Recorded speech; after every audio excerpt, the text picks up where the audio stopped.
창세기 2장 오늘 두 개의 구절을 좀 봅니다. 2장 15절로 17절 그리고 3장 6절로 8절까지 있습니다.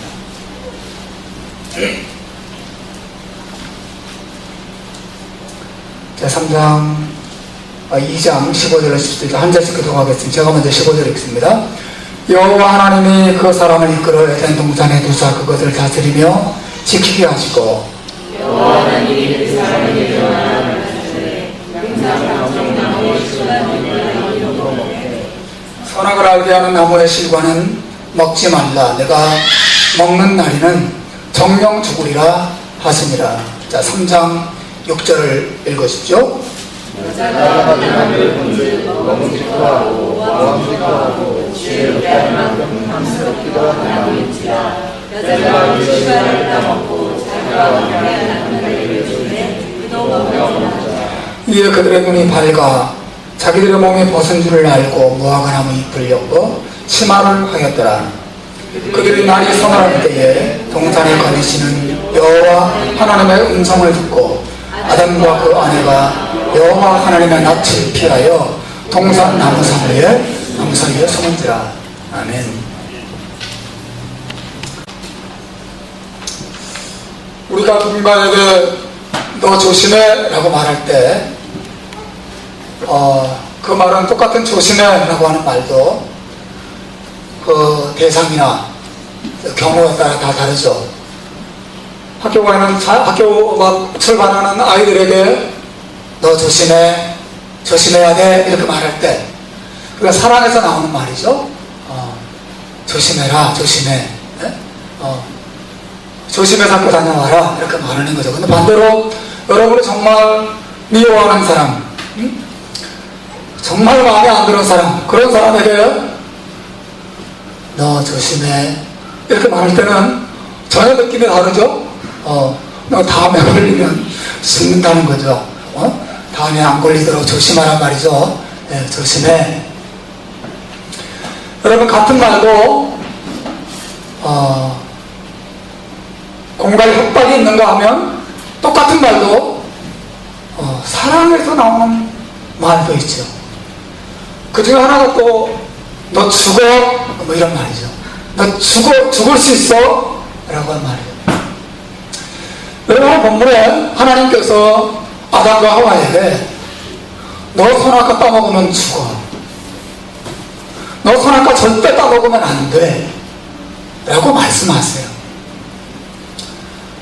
하나님의 이 말씀은 분명히 공갈할 바는 아니죠. 너 선악과 절대 따먹으면 안 돼. 따먹는 순간 너는 죽거든. 죽지 않도록 조심해라 라고 말씀하셨어요. 이것은 이 아담과 하와를 향한 하나님의 깊은 사랑에서 나오는 경고의 말씀이라고 할 수 있어요. 하나님께서 만드신 최고의 피조물, 가장 탁월한 창조물인 인간들에게 하나님께서 선악과 따먹지 마, 따먹으면 죽어 라고 말씀하실 때 당연히 사랑이죠. 사랑의 표현이라고 할 수 있어요. 이 경고는 뿐만 사랑의 경고일 뿐 아니라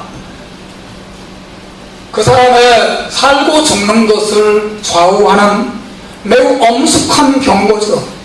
먹으면 죽는단 말이죠. 그냥 병드는 정도가 아니에요. 먹으면 배탈 날 것이다 그 정도가 아닙니다. 먹으면 너 죽는다, 먹지 마라 말씀하셨어요. 엄숙하죠? 엄숙하죠. 아담과 하와가 먹지 않았더라면 영원히 살았을 것입니다. 우리가 알다시피 먹은 결과 그들은 죽게 되었어요. 또 이 경고는 사랑의 경고이고 엄숙한 경고일 뿐 아니라 어떤 경고라고 할 수 있을까요? 그것은 절대적인 경고예요. 이 경고가 이루어지지 않을 수가 없는 거죠. 반드시 이루어집니다. 먹으면 죽습니다. 필연적으로 죽음은 찾아오게 되어 있어요. 여러분, 선악과를 따먹는 일이 왜 그렇게 중요합니까? 그것은 단순히 선악과 과일 하나 먹고 안 먹고의 문제가 아니죠. 하나님께서는 그것을 아담과 하와가 하나님 자신을 그들의 하나님으로 인정하고 사랑하고 그들의 하나님으로 받아들이느냐를 보여주는 증거로 삼기로 하신 거예요. 내가 나를 하나님으로 인정하고 나를 하나님으로 섬긴다면 내 명령에 순종하거라. 선악과를 따먹지 말라고 말씀하신 거죠. 제 신혼 때 제가 아내에게 여러 가지를 많이 요구했는데 그 중에 하나가 나는 라면에 찬밥을 말아 먹으니까 라면을 먹을 때는 꼭 찬밥을 주시오 요구를 했어요. 근데 초기에는 신혼 초기에는 늘 따끈따끈한 그 밥을 갓 해가지고 우리 남편에게 어떻게 찬밥을 주리 그러면서 따끈따끈한 밥을 항상 준비해서 줬습니다. 저는 처음에는 또 고마웠어요. 그 남편을 사랑하는 마음으로 따뜻한 밥 주는구나 감사했어요. 근데 그 다음에 또 라면을 그 다음 달에 라면을 끓여 먹는데 또 따끈따끈한 밥을 가져왔어요. 말했습니다. 여보 나는 찬밥을 말아 먹으니까 라면을 먹을 때는 항상 찬밥을 가져다 주시오. 얼음이 꽁꽁 얼어도 괜찮으니까 차가운 밥을 주시오. 부탁을 드렸어요. 알았대. 몇 개월 지나서 또 라면을 먹는데 또 뜨거운 밥을 가져오는 거예요. 나중에는 제가 뚜껑이 열렸습니다. 아니 나중에 이제 라면의 문제가 아니라 뭐 찬밥 더운 밥 주는 문제가 아니라 이 부인이 내 말을 어떻게 알아듣는 거지? 내 말을 남편의 말로 알아듣는 거야? 아니면 무시하는 거야? 뭐 이런 생각이 들면서 막 화가 나고 기분이 나빠졌어요. 그리고 막 이 찬밥을 주느냐 뜨거운 밥을 주느냐 문제를 가지고 대판 부부싸움했던 경험이 있습니다. 여러분 어떤 일이 아주 사소해 보이지만 그 일이 그 어떤 대상의 이름과 명예와 어떤 그 사람의 지위와 그 사람의 어떤 그런 것들과 연관되어 있다면 사소한 문제가 아니라 아주 중요한 문제가 될 수 있지 않습니까? 여러분 하나님은 이 아담과 하와 피조물들이 하나님을 하나님으로 인정하고 사랑하고 순종하는 증거로 선악과를 따먹지 않는 문제를 통해서 나타내라고 말씀하신 거예요. 굉장히 중요한 문제였습니다. 불행히도 아담과 하와는 선악과를 따먹고 말죠. 넘지 말아야 될 선을 넘게 됩니다. 그들은 하나님을 자신의 하나님으로 사랑하고 인정하고 순종하는 대신 자기가 하나님이 되기로 결정합니다. 하나님을 발로 쳐버렸어요. 하나님이 차려주신 밥상을 뒤집어 엎고 나는 더 이상 하나님과 같이 살기 싫어요. 나는 하나님께서 독립하겠어요 라고 말하면서 독립선언서를 하나님 앞에서 낭독하고 독립을 선언합니다. 우리는 이것을 죄라고 부르죠. 죄는 단순히 나쁜 행동을 하는 게 아니에요. 죄는 하나님을 사랑하지 않는 거예요. 죄는 하나님을 하나님으로 인정하지 않는 거예요. 더 적극적으로 말하면 죄라는 것은 하나님께 하나님다운 대접을 해드리지 않는 것, 그게 죄예요. 우리는 이것을 죄라고 부르고 그 죄 가운데 있는 상태를 타락이라고 부르죠. 타락했어. 저 인간 타락한 인간이야. 어떻게 저렇게 살 수 있을까? 넌 좀 정신 차려. 넌 그렇게 타락한 삶을 살면 되겠니? 라고 말할 때 그 타락은 일반적으로 도덕적인 무질서한 삶을 의미하기도 하지만 성경이 말하는 타락의 핵심은 거기 있지 않아요. 성경이 말하는 타락한 사람은 누구예요? 아무리 착하게 살고 아무리 성실하게 살고 아무리 올바르게 살아도 그 사람이 하나님을 사랑하지 않는다면, 하나님을 하나님으로 인정하지 않는다면 그 사람은 타락한 사람이에요. 그 사람은 죄 가운데 있는 사람입니다.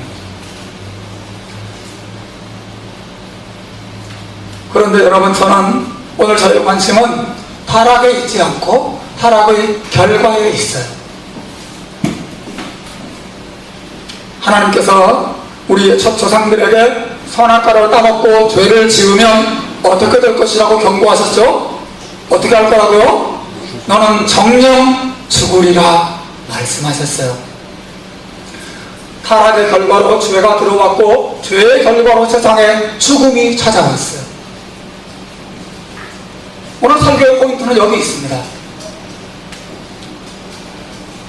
저는 포인트가 없이 말하는 거 너무 힘들어해요. 여러분들 듣는 거 힘들죠? 네. 그 포인트를 기억하는 것은 중요합니다. 포인트가 여기 있어요.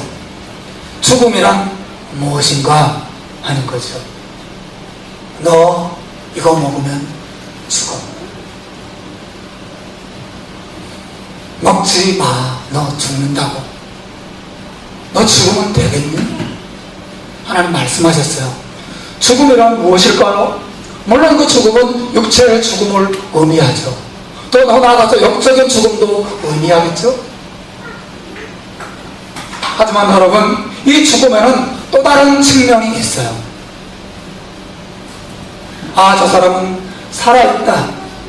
아, 저 가정은 살아있다 라고 말하는 모습과 이 가정은 죽었어. 아, 저 사람은 지금 죽어있구나. 아, 이 사람은 지금 죽어있구나 라고 말할 때 그 죽어있다는 말, 그 성경적인 의미가 무엇인가 하는 거죠.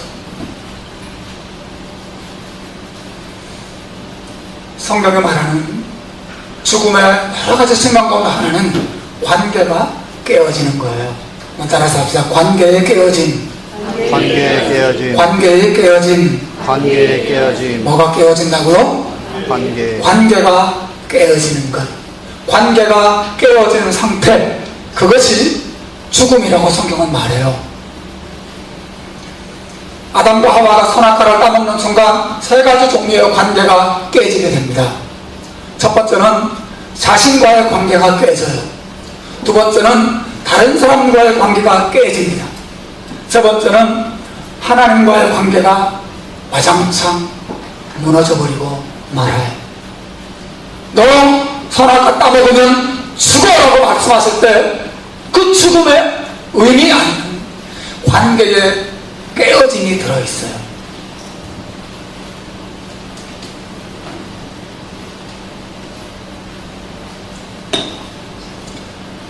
깨어진 관계의 증거들을 여러분 보려면 3장 7절 말씀을 주의해서 보시면 됩니다. 우리 3장 7절 한번 읽어봅시다. 3장 7절 시작.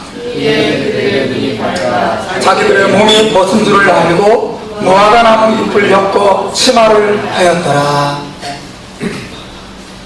아니, 선악과를 따먹으면 죽는다고 했는데 이 하와가 선악과를 따먹고 자기만 먹은 게 아니라 여보 이리 와봐. 이거 먹으면 좋아질 거야. 기분이 좋아질 거야. 이거 한번 먹어봐.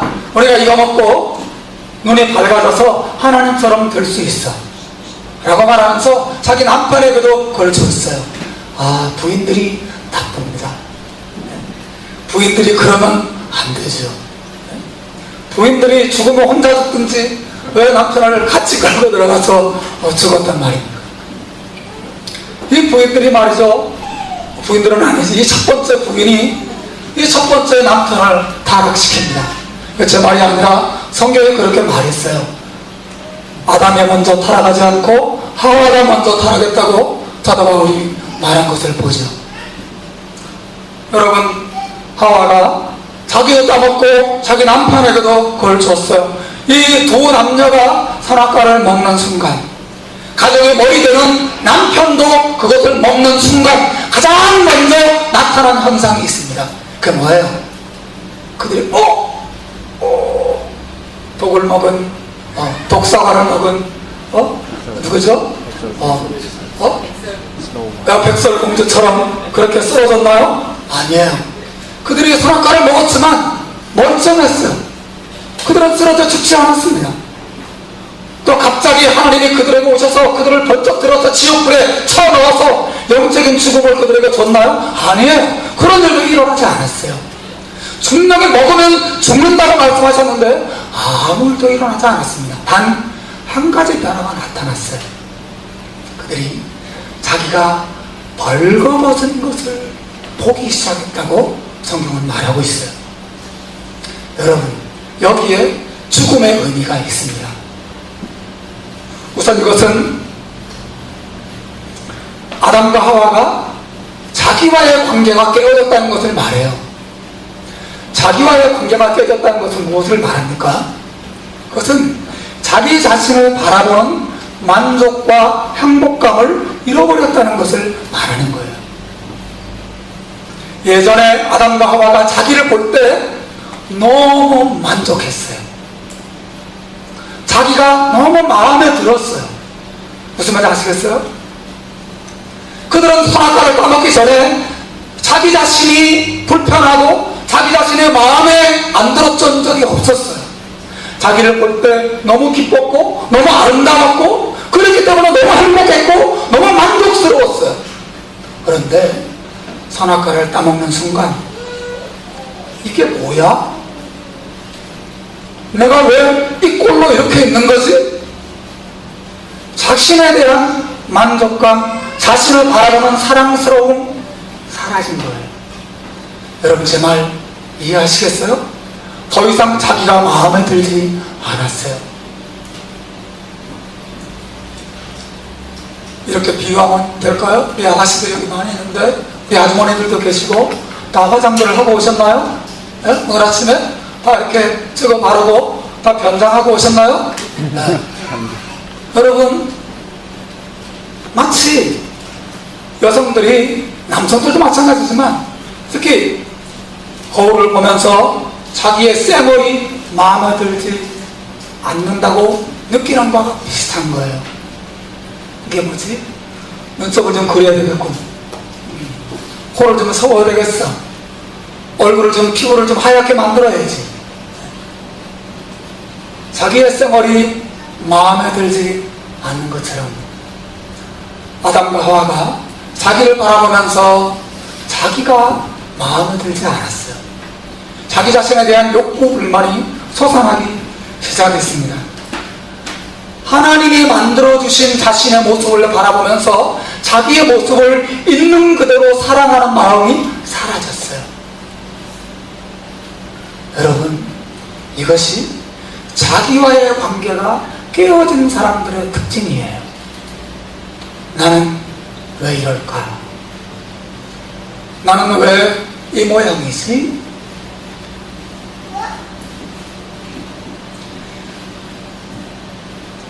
그래서 자기를 미워하고 자신에 대해서 열등감을 가지고 그 열등하고 또 부족하다고 생각하는 부분들을 채우기 위해서 어떤 다른 것으로 끝없이 자기를 치장하려고 몸부림치는, 자기가 마음에 안 들어요. 그렇기 때문에 공부라도 열심히 해서 학벌을 쌓아서 자기 자신에 대한 만족감을 갖고자 해요. 자기 자신과의 관계가 깨어진 사람입니다. 돈이라도 많이 벌어서 나는 이만한 사람이야 라고 하는 것을 스스로 만족으로 삼고자 합니다. 자기와의 관계가 깨어진 사람의 특징이에요. 쇼핑이라도 많이 해서 멋진 물건, 아주 좋은 물건을 집에 많이 쌓아두고 그래서 그것을 바라보면서 스스로 만족하고자 하는 것, 자기와의 관계가 깨어진 사람에 나타나는 현상들이에요. 있는 모습 그대로, 무엇이 아무것도 없어도, 벌거벗고 있어도, 아무것을 가진 것이 없어도 자기를 바라보고 또 하나님을 바라보면서 나는 얼마나 행복한 사람인가, 자기 자신의 모습이 너무너무 사랑스럽고 기쁘고 만족스러운 거예요. 여러분, 이런 마음의 상태가 사라져 있는, 자기를 보면서 늘 욕구불만이 가득하고, 저도 어릴 때 제 외모를 보면서 진짜 마음에 안 들었어요. 나는 왜 이렇게 생겼을까? 그리고 잘생긴 배우나 잘생긴 친구들을 보면 그렇게 부러웠어요. 또 나중에 데이트하면서 제 아내에게 제가 청혼할 때 이 여자가 내가 이렇게 생겼다고 나를 거절하면 어떡하지? 혹시 이 외모 때문에 나를 싫어하는 거 아니야? 이런 생각을 가지기도 했던 그런 경험이 있어요. 이제야 뭐 돌이킬 수가 없지만 그냥 사는 거지 뭐. 이제 그런 욕구불만들이 있죠. 자기 성격에 대한 불평과 불만을 가진 사람도 있어요. 내 기질은 왜 이럴까? 저는 외향적이지 않고 좀 내향적인 성향의 사람이에요. 우리 그 외향적인 분들도 몇 분 계시고 또 대부분 내향적인 분들이 많으신 것 같아요. 우리 교회는. 네? 그죠? 목사를 닮아서 그런가? 근데 여러분, 외향적인 사람들은 여러 사람과 많이 어울리면 어울릴수록 힘을 얻습니다. 막 에너지를 막 얻어요. 그런데 내향적인 사람은 사람들과 많이 어울리면 어울릴수록 에너지가 방전됩니다. 너무 힘들어요. 혼자 있는 것을 좋아합니다. 혼자 있어서 생각하고, 혼자 글을 읽고, 혼자 글을 쓰고, 혼자 뭔가를 골똘히 생각하고 연구하고, 그러면 에너지가 쫙 올라오죠. 그 사람들 같이 있으면 빨리 집에 가고 싶어. 그 생각밖에 없어요. 혼자 있고 싶어. 늘 그 생각만 머릿속에. 내향적인 성향의 사람들이. 문제는 여러분, 내향성이든 외향성이든 어떤 성격이나 기질이든 다 나름대로 장점이 있고 하나님이 주신 아름다운 것들이거든요. 외향성이 좋은가요? 네? 요즘 제가 콰이어트라고 하는 책을 읽고 있는데 너무너무 재밌습니다. 그게 이제 그 책이 그 내향적인 성향을 가진 사람들의 장점. 한번 여러분 전자 도서를 한번 다운받아서 읽어보세요. quiet. 조용한 사람, 조용함. 그 내향성을 가진 사람들이 역사를 어떻게 이끌어왔는가를 쫙 써놨어요. 제가 읽으면서 막 너무나 힘이 나요. 맞아. 이게 난데. 난 좀 훌륭한 사람이구나. 새롭게 발견하고 있습니다. 하나님 나 이렇게 지으셨구나. 근데 이것을 알기 전에 제가 나의 기질을 너무너무 싫어했어요. 말을 잘하는 친구들, 쇼맨십이 있는 친구들, 유머 감각이 있어서 사람들 확 끌어당기는 친구들 보면서 야, 너무 멋있다. 나는 뭔가 이게 늘 제 자신에 대해서 불만을 가지고 원망하는 마음을 가지고 살았던 그런 시절이 있습니다. 저는 여러분, 자기 자신과의 관계가 깨어져 있는 간단한 예를 여러분에게 설명드렸어요. 그 외에 여러분 보다 근본적으로 들어가면 나는 누구지? 나는 어디에서부터 왔지? 이런 철학적인 질문을 한다는 것 자체가 뭐예요? 자기와의 관계가 깨어져 있다는 증거예요.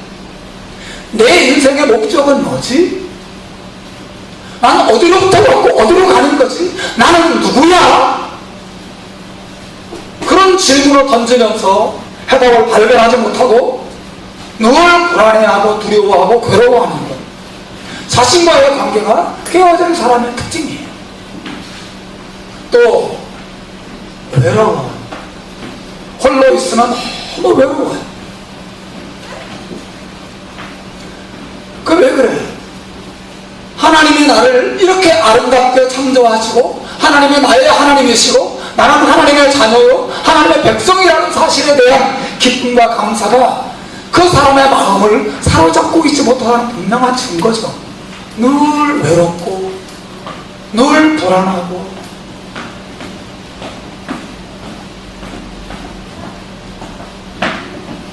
그래서 자기와의 관계가 깨어져 있기 때문에 온갖 것들로 자신의 약점과 자신의 부족한 점들을 커버하려고 애를 씁니다.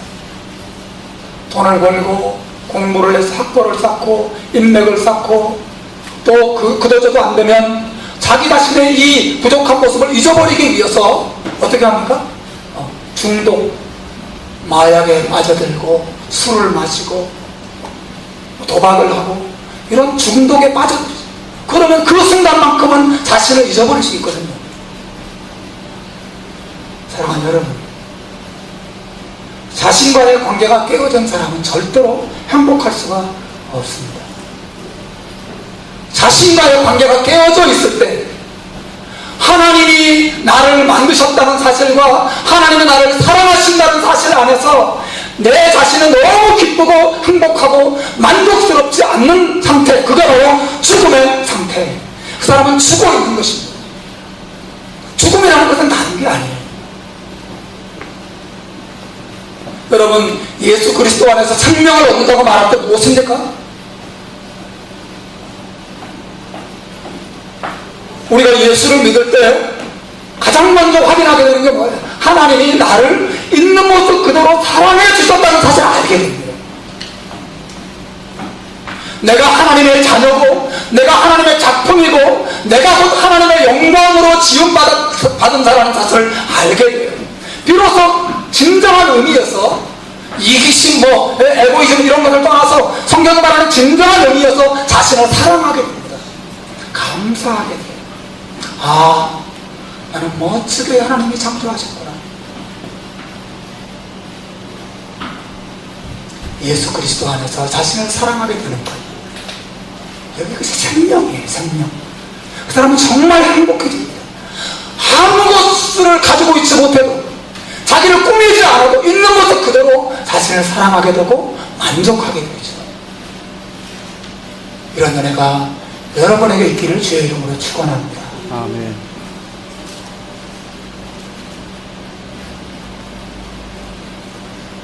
죄로 인해서 발생하는 두 번째 심각한 결과는 뭐예요? 다른 사람들과의 관계도 깨지는 것입니다.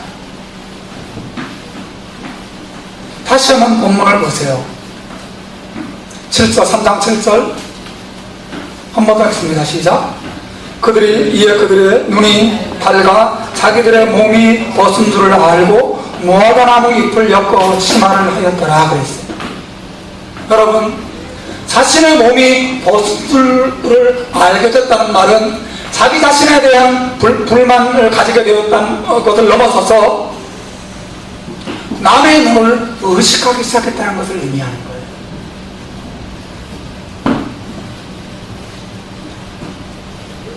그들은 부부예요, 여러분. 부부예요. 아담과 하와는 부부예요. 그런데도 서로를 의식하고 있습니다. 이제 둘 사이에 긴장이 생겼어요. 이 남자가 나를 받아줄까? 이 여자가 내 모습 그대로 받아줄까? 내가 이렇게 벌거벗어 벗고 있는데, 이 부끄러운데, 이 남자가 나의 부끄러움을 보고 어떻게 생각할까? 생각하기 시작하는 거죠. 그 전에는 여러분, 선악과를 따먹기 전에 아담과 하와는 그냥 벌거벗고 있어도 아무런 부끄러움이 없었어요. 자기도 자기를 보면서 너무 행복했고, 자기가 다른 상대방 배우자를 보면서도 너무 기쁘고 사랑스러웠어요. 뿐만 아니라 상대방이 자기를 사랑해 줄 것이라는 믿음이 있었어요. 무슨 말인지 알겠어요? 저 사람이 나를 사랑해 주고 내 모습 그대로 받아주는, 그래서 두 사람 사이에 긴장이 없었어요. 완전한 사랑의 연합, 완전한 사랑의 평화가 아담과 하와 사이에 있었어요. 근데 아담과 하와가 선악과를 따먹는 순간 벌거벗은 것을 보기 시작합니다. 가려야 되겠다고 생각해요. 이것은 자기 자신으로부터의 가림이기도 하지만 상대방으로부터 자신을 가리기 시작하는 것입니다. 불안해졌어요. 상대방이 나를 받아줄 것이라는 믿음이 사라지는 거예요.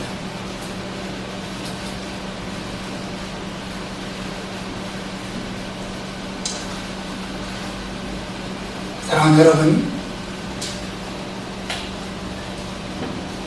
우리는 교회 안에서나 아니면 이 세상에서 부부관계나 가족관계가 혹은 이웃과의 관계가 다 깨어져 있는 사람들을 많이 봅니다.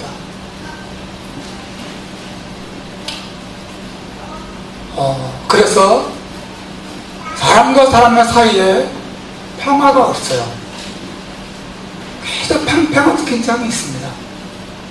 어떤 사람을 가까이 대할 때는 항상 그 사람이 나를 어떻게 생각할까에 관심을 가지고 자기를 가려야 하고 자신을 더 우월하게 보여야 만들어요. 보이게 만들어야 돼요. 그리고 상대방을 바라볼, 자기가뿐만이 아니라 상대방을 바라볼 때도 같은 기준으로 보고 마음에 안 들어 해요. 저 인간은 왜 저 모양이야?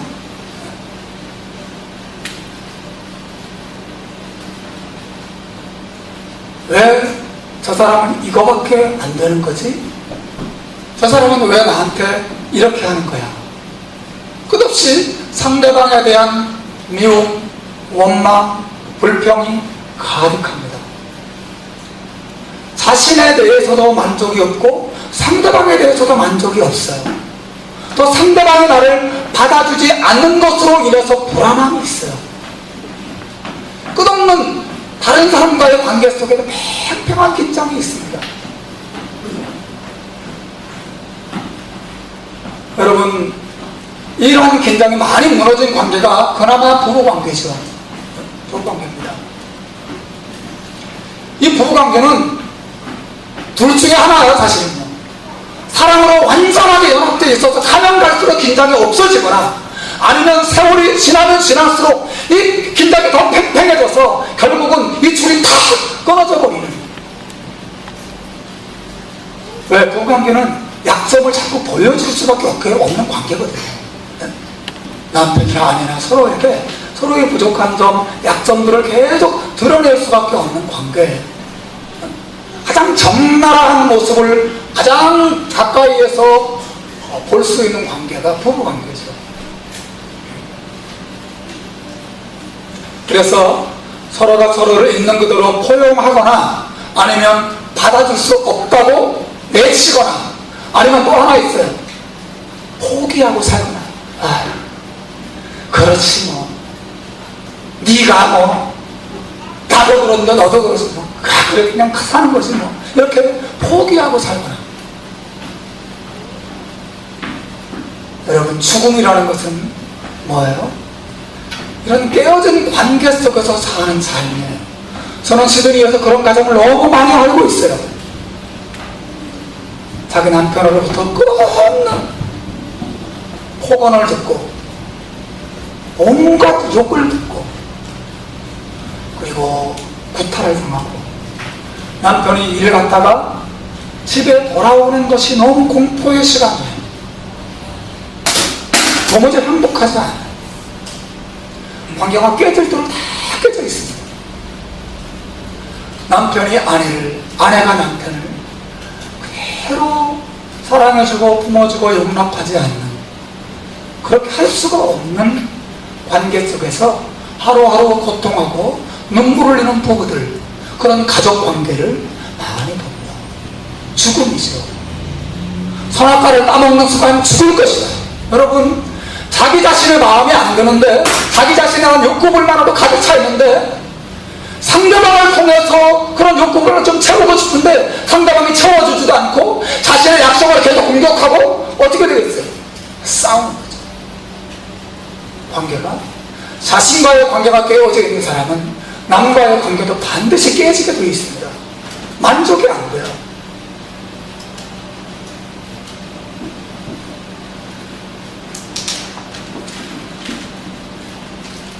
여러분, 예수 그리스도를 믿을 때 이 관계가 회복됩니다. 생명을 얻게 되죠.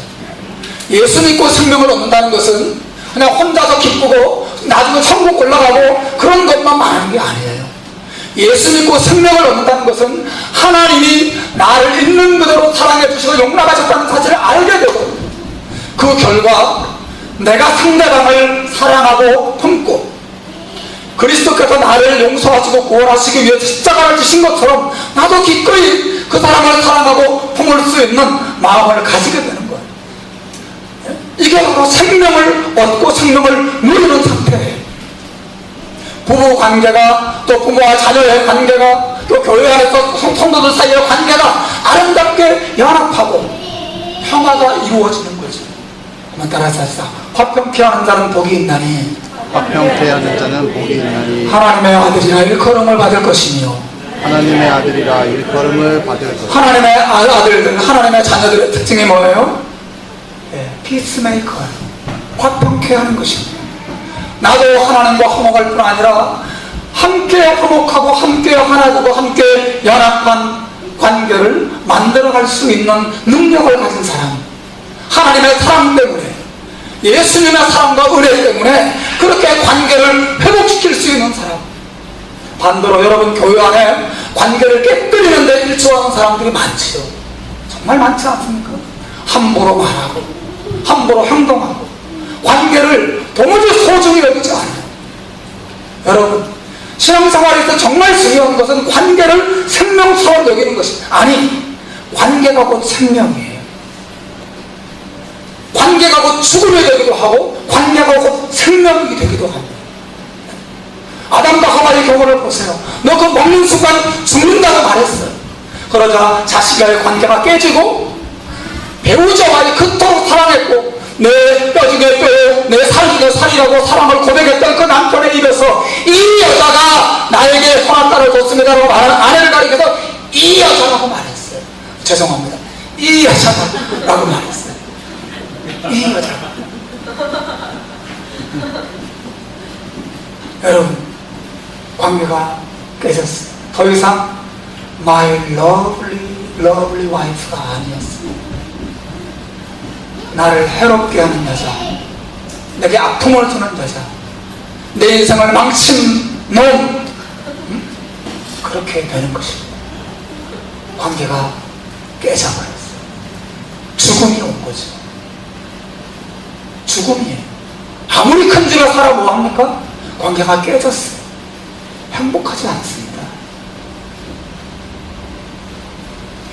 그러나 여러분, 예수 그리스도의 은혜 안에서 이 관계가 회복됩니다. 또 회복되어야 합니다. 마지막 세 번째 결과는, 심각한 결과는 뭐예요? 하나님과의 관계가 깨지는 거예요. 여러분, 8절 말씀을 보십시오. 함께 읽겠습니다. 시작. 그들이 날이 서늘할 때에 동산에 거니시는 여호와 하나님의 음성을 듣고 아담과 그 아내가 여호와 하나님의 낯을 피하여 동산 나무 사무의 사이에 숨은지라. 여러분, 하나님과의 관계가 깨진 사람의 특징이 뭐예요? 하나님이 부담스러워지기 시작합니다. 하나님을 가까이 하기 좀 부담스러워. 하나님이 불편해지기 시작해요. 하나님이 나를 좀 안 보셨으면 좋겠어. 하나님이 나를 찾아오지 않았으면 좋겠어. 하나님과의 건강한 관계에 있는 사람의 특징이 뭐예요? 반대예요. 하나님 오시옵소서.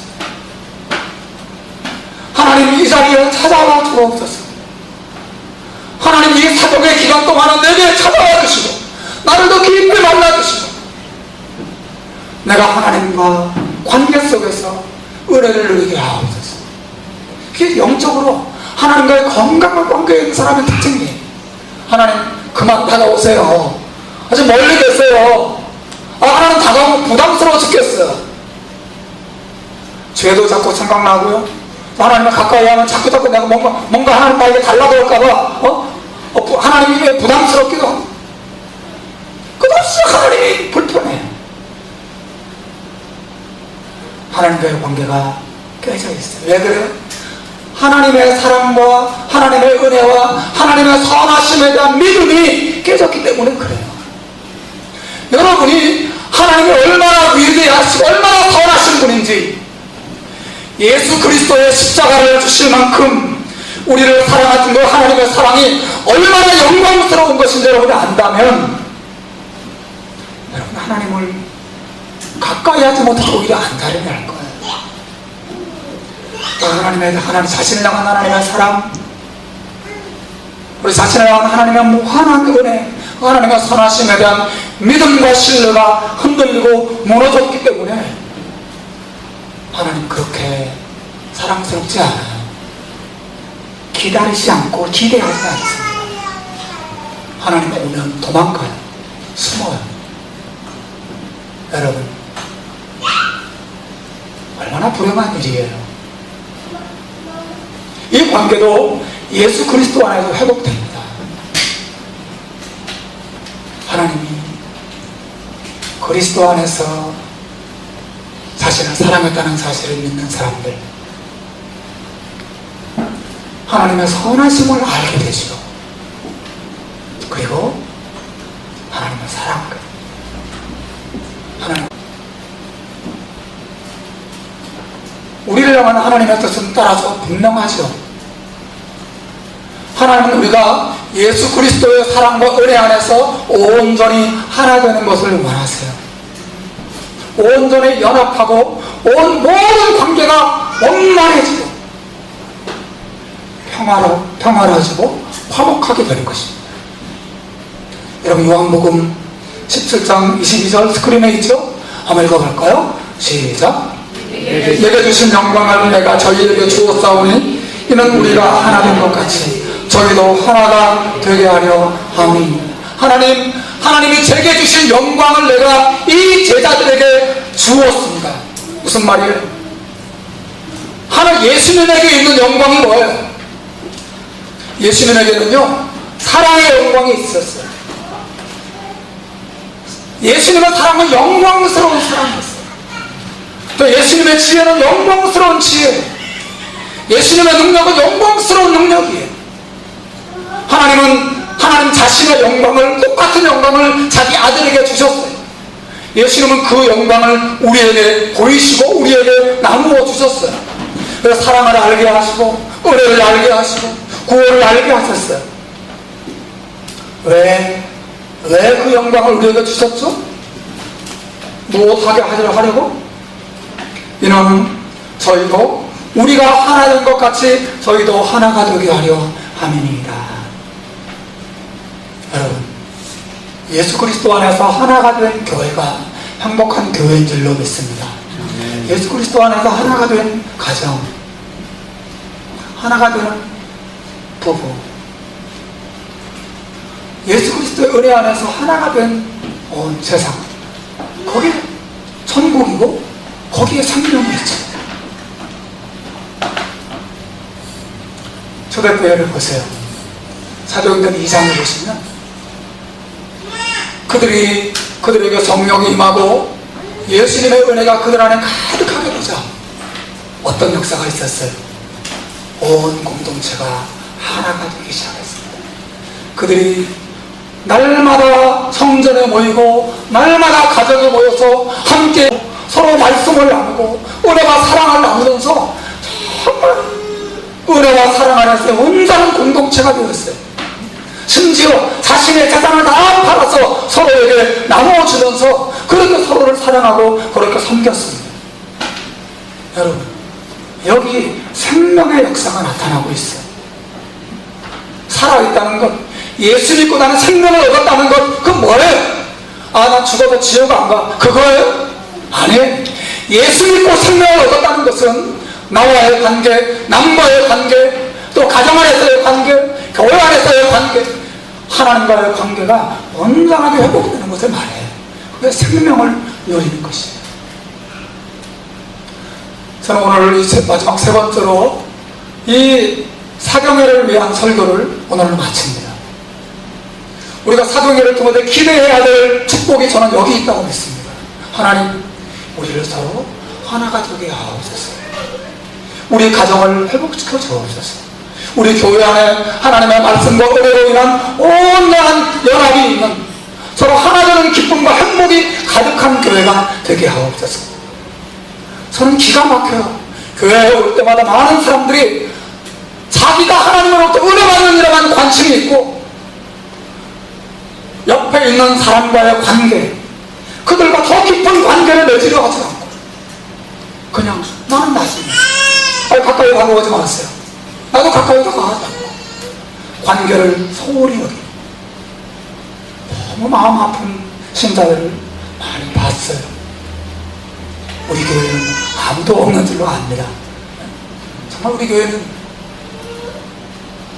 이 말씀 안에서 관계를 소중히 여기고 하나님과의 관계, 또 다른 사람과의 관계, 나와의 관계를 더 친밀하고 더 깊게 만드는, 그래서 너와 내가 어깨 느낄 만큼 온전한 연합 가운데로 가도록 기도하고 힘쓰는 교회가 우리 교회가 되기를 주의 이름으로 축원합니다. 아멘. 이번 사경의 기간 동안 그런 은혜를 사모합시다. 하나님 은혜로 찾아오셔서 나와 가족들과 교회가 하나님과 더불어 사랑 안에서 온전히 연합하는 축복을 누리게 하옵소서. 이 은혜가 여러분에게 있기를, 사경의 기간 동안에 있기를 주의 이름으로 축원합니다. 기도합니다.